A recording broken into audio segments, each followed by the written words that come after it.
All right, welcome back, everybody. We ended one part and we're on to part two. In the first part, I went over how to turn on the power and how to get to this platform here. Not much else was covered. We had one round of zombie monkeys that fell from outer space, and that gave us our quick revive because all we had purchased was the Juggernaut at that point. Then we went ahead and got the double tap from a on the house gobblegum.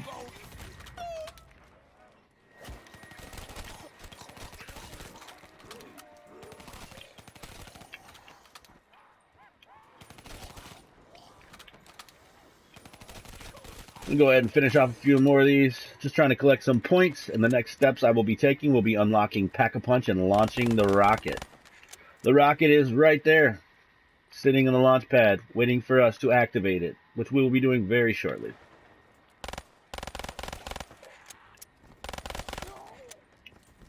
Okay, one zombie left. Let's go ahead and get ourselves another perk.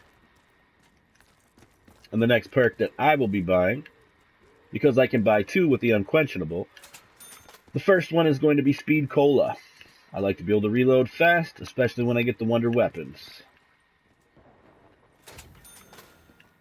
There's Speed Cola. And while I'm here, I'm just going to show everybody, I showed everybody the first teddy bear to activate the secret song. This is the second teddy bear right there. Hit the action button on him and we'll activate the second part. There's also the sickle here, which will give you one-hit melee kills. I'm going to go ahead and activate this, and it's going to call the lander. Now, the landers are for turning on Pack-a-Punch and launching the rockets. There are 3 locations for them. This is the first of 3 that I'm going to be doing.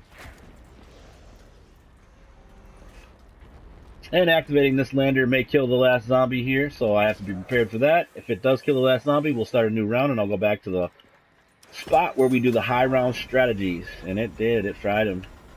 That was not the last one, so we got one more. First of 3 landers, and this is how to activate Pack-a-Punch and launch the rocket. There's that rocket.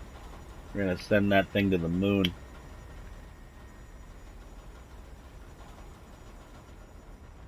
So, landing with the first lander. That green bar indicating you have one of the 3 parts activated.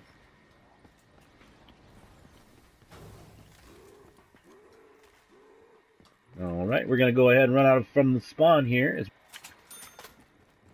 And we'll go ahead and go to the left one more time. And that'll pop this door. So, the third of the 3 teddy bear with sickle activations for the secret song is in this location. If you paid attention, you can hit all 3 of those and activate the secret song. Here is the second of the 2 landers. Of the 3 landers, excuse me. Sometimes I can get carried away talking about what I'm doing. I'll incorrectly say something, but I promise to correct it as soon as I've figured out what I've said is incorrect. So I'll go ahead and activate this second lander. See you later, zombie.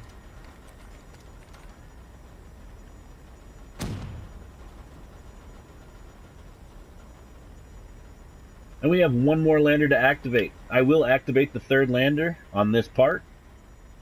And the last step we'll need to do is launch that rocket to unlock Pack-a-Punch. 2 parts of the 3 filled in. The 3rd and final lander is where we're running our high round strategies. That big, large platform that I've been running around there on part 1 is where the 3rd lander is at.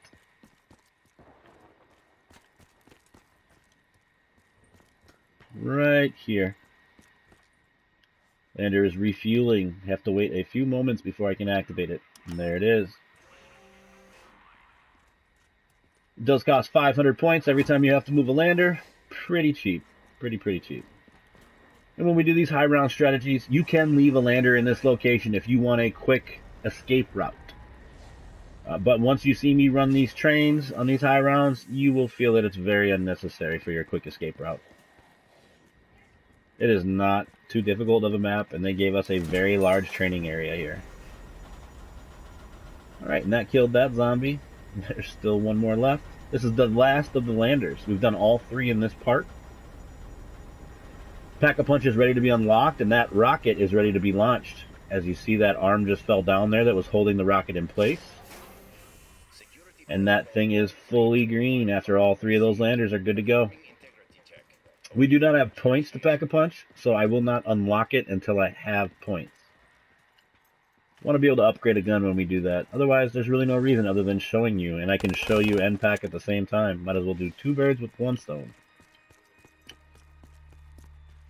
Finished off that last zombie, moving on to round 10.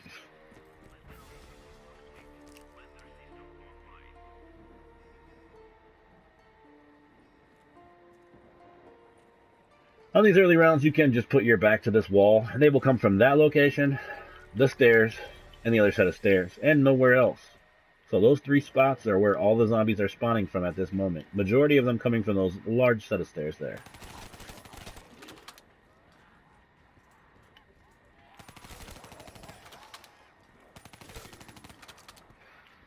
Yeah, it's fun. I love teaching people about these zombie maps if they don't already know how to play these. I enjoy it a lot, but I've got to tell you, I've started looking at these like, it's so much fun to play zombies. I love doing that, but I really want to get into what I want to talk about later, which is movies from my youth, my childhood.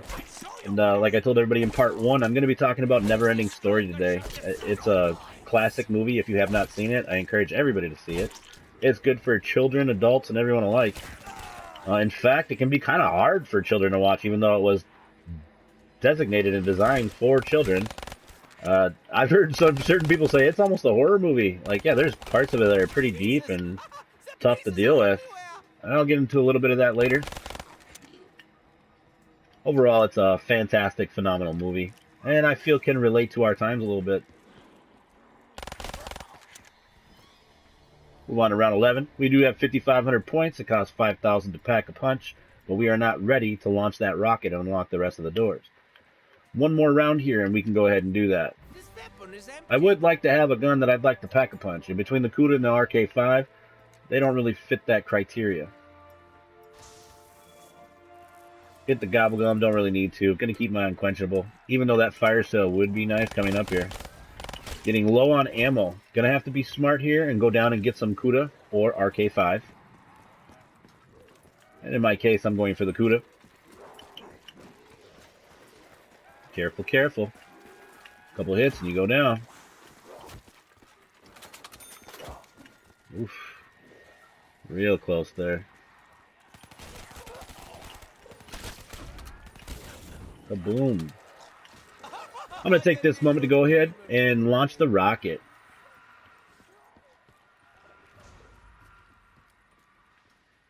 And if you come back up to where the power switch is, this is how you launch the rocket right here.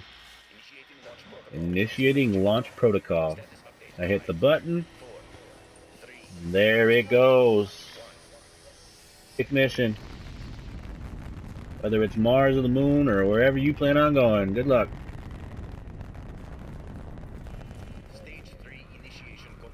There it goes.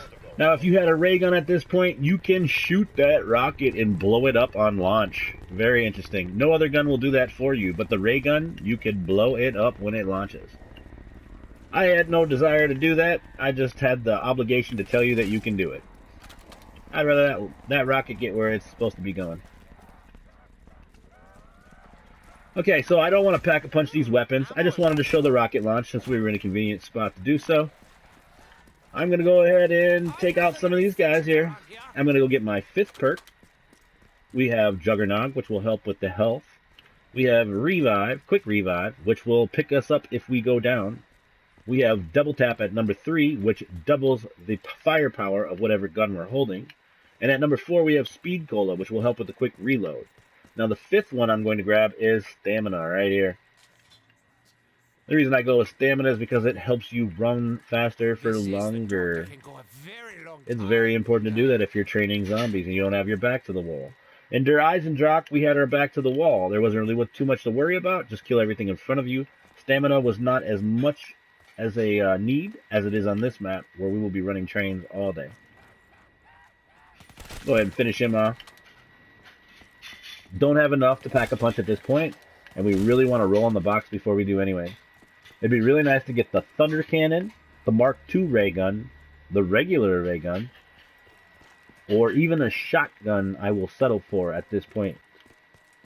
Shotguns are real nice, preferably the Haymaker or Breezy. Very nice weapons. It's nice when you can fire one round and take out a zombie.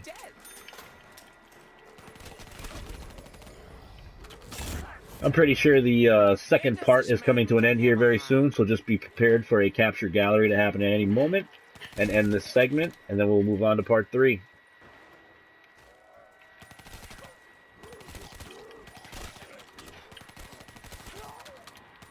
The ammo is low. And we're low again. We're going to have to get more ammo.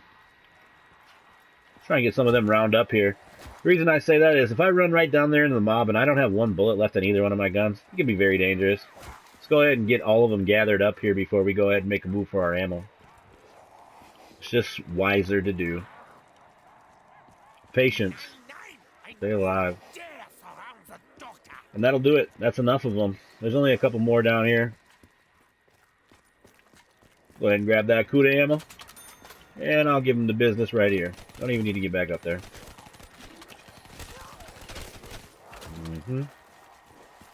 Oh boy. Oh no. I'm not going to back out of this match. I'm going to survive and show you where to go from here. I made a mistake. Don't do the same thing. Thought I had a gap there. I did not. No worries at all. This is Ascension. And even if it wasn't, I could recover on a different map. We'll take that Unquenchable back. But now that I lost my perks, I will wait for the monkey round before I try to get more than one. I will go get my jug right now, and I'll wait for monkeys to do anything further. The reason being, if I protect my jug, they will give me another one for free, which will save me money on my second perk. So, Juggernog now. It's a good thing I had that quick revive.